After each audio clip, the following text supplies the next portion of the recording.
Hello dear job aspirants, তপবন study centre থেকে আমি Rima ma'am বলছি। দেখো, তোমাদের যারা এনটিপিসি অ্যাসপিরেন্টস তোমরা যারা আছো, তোমাদের এক্সাম ডেট তো অলরেডি দিয়ে দিয়েছে। RRB NTPC non technical popular category, তোমরা তোমাদের যে ওয়েবসাইট যেটা আছে, যেখানে rrbapply.gov.in, এখান থেকে তোমরা এখন লগ ইন করে তোমাদের ইউজার আইডি পাসওয়ার্ড দিয়ে লগ ইন করে তোমরা অ্যাপ্লিকেশন স্টেটাসটাও চেক করতে পারো। আরআরবি এনটিপিসির স্টেটাসটাও তোমরা চেক করতে পারো। দেখবে এখানে এরকম প্রভিশনালি অ্যাকসেপ্টেড দেখাবে, পেমেন্ট স্ট্যাটাস সাকসেস দেখাবে। ঠিক আছে, তো তোমরা এটা সবাই চেক করে নেবে। নেক্সট যেটা বলার, আরবি এনটিপিসি থেকে যে একটা তোমাদের যে একটা অফিসিয়াল নোটিফিকেশান দিয়েছে ডেট, এক্সাম ডেটের, যে তোমাদের এক্সাম ডেট তো হচ্ছে 5 জুন থেকে 23 জুন পর্যন্ত তোমাদের non technical popular category computer ভিত্তিক সিবিটি টেস্ট অনুষ্ঠিত হবে। এবং তার সাথে যে কথাগুলো বলেছে, যেমন খুবই ইম্পর্টেন্ট, এইগুলো মাথায় রাখতে হবে প্রত্যেককে।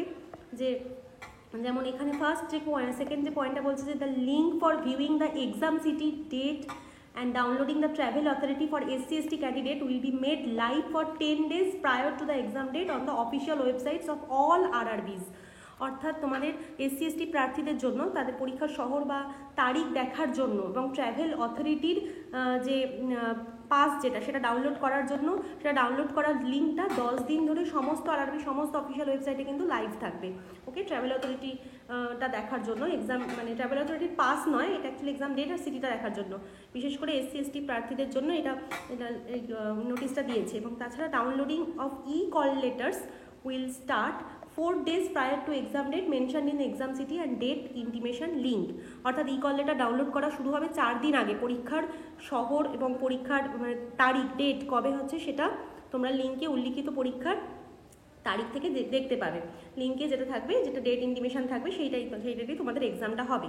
আচ্ছা, আধার নিয়ে যে নোটিফিকেশনটা লিখেছে, যে মানে পয়েন্টটা দিয়েছে, সেটা হচ্ছে Aadhaar linked biometric authentication candidates will be done in the exam centre prior to entry in the exam হল।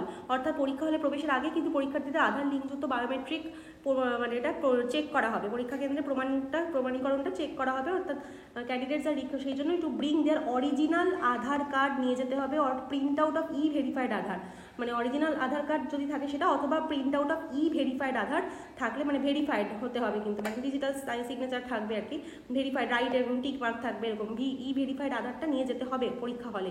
Candidates are advise to authenticate their identification through Aadhaar verification if not done already by logging in with their candidates credential at www.rrbapply.gov.in to facilitate smooth entry into the examination center। অর্থাৎ তোমাদের কিন্তু মানে বলে দেওয়া হচ্ছে যে তোমরা rrbapply.gov.in এ লগ ইন করে আধার যে মানে ভেরিফিকেশনের যে ব্যাপারটা, প্রসেসটা আছে, ওটা কিন্তু তোমাদের কমপ্লিট করে নেওয়ার জন্য পরামর্শ দেওয়া হচ্ছে, তোমাদের বলে দেওয়া হচ্ছে, তাহলে তোমাদের স্মুথ এন্ট্রি হবে পরীক্ষা হলে। নাহলে পরীক্ষা হলে কিন্তু অনেকক্ষণ ওয়েট করিয়ে রাখবে, ফর্ম ফিল আপ করাবে, এটসেট্রা। তোমরা একবার এখানে জাস্ট লিঙ্কে যাবে, লিঙ্কে ক্লিক করে তোমাদের ইউজার আইডি পাসওয়ার্ড দিয়ে দেখবে যে তোমাদের আধার ভেরিফিকেশনের জন্য কোনো লিঙ্ক আসছে কিনা। যদি আসে, সেই আধার ভেরিফিকেশনটা করিয়ে নেওয়ার চেষ্টা করবে।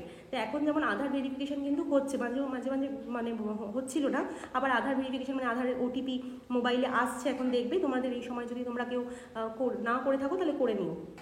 নেক্সট পয়েন্টটা 5 নম্বর পয়েন্টে বলছে যে candidates including those who have already verified Aadhaar during the application submission stage, যদি কেউ পরীক্ষার মানে ফর্ম ফিল আপ করার সময় যদি কেউ আধার ভেরিফিকেশন করিয়ে থাকো, are requested in their own interest to ensure that their Aadhaar remains in unlocked condition in the UIDAI system before coming to exam. তাদেরকে বলা হচ্ছে যে তোমাদের UIDAI সিস্টেমে আধারটা আনলক অবস্থায় আছে কিনা, যাতে কোনো সমস্ত অসুবিধা এড়ানো যায়। ঠিক আছে, to avoid inconvenience and facilitated registration আর exam related process on the exam day, মানে এক্সাম ডেটের আগে যেন একদম শিওর হয়ে নেবে যে আধার আনলক অবস্থায় আছে কিনা। Candidates are advise two refer only to the official website of RRB latest updates for the recruitment process. অবশ্যই আরআরবি ওয়েবসাইটে চোখ রাখতে বলা হচ্ছে সমস্ত রকম আপডেটের জন্য। আর অবশ্যই এখানে লাস্টে একটা মানে তোমাদের যেটা ডিসক্লেমার দিয়ে দিয়েছে যে beware of touts who are try to misguide candidates who take fake promises etcetera. এগুলোর জন্য শুধুমাত্র মানে আরআরবিতে সব মানে শুধুমাত্র আরআরবির অফিসিয়াল ওয়েবসাইটেই তোমরা চোখ রাখবে। এবং আরআরবি নির্বাচনগুলো বলে দিয়েছে কম্পিউটার বেস টেস্ট হয়, অন্য কোনো প্রসেস কিন্তু হবে না। ওকে, তাহলে এটা তোমাদের আর মনে রাখতে হবে। অবশ্যই।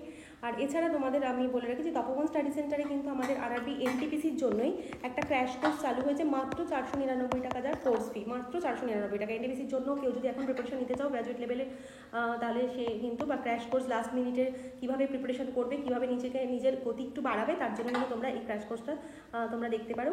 এছাড়াও কিন্তু আমাদের অফলাইন কম্বাইন্ড ব্যাচে কিন্তু আমাদের অ্যাডমিশন চলছে মে মাসে, এবং অনলাইন কম্বাইন্ড ব্যাচেও কিন্তু এই মে মাসে বেসিক টু অ্যাডভান্স ব্যাচগুলোতে আমাদের অ্যাডমিশন চলছে। এবং এছাড়া আমাদের আরআরবি এএলপির জন্য, আরআরবি এএলপির যে সাইকোলজিক্যাল টেস্টের জন্য কিন্তু অলরেডি ব্যাচ শুরু হয়ে গেছে এবং ব্যাচগুলো চলছে। তোমরা যদি কেউ জানতে চাও তাহলে অবশ্যই আমাদের ফোন নাম্বার 9681026768 অথবা 8820022385 নাম্বারে ফোন করে জানতে পারো আমাদের ব্যাচগুলো সম্পর্কে। তো চলো আজকে এই পর্যন্তই, থ্যাংক ইউ।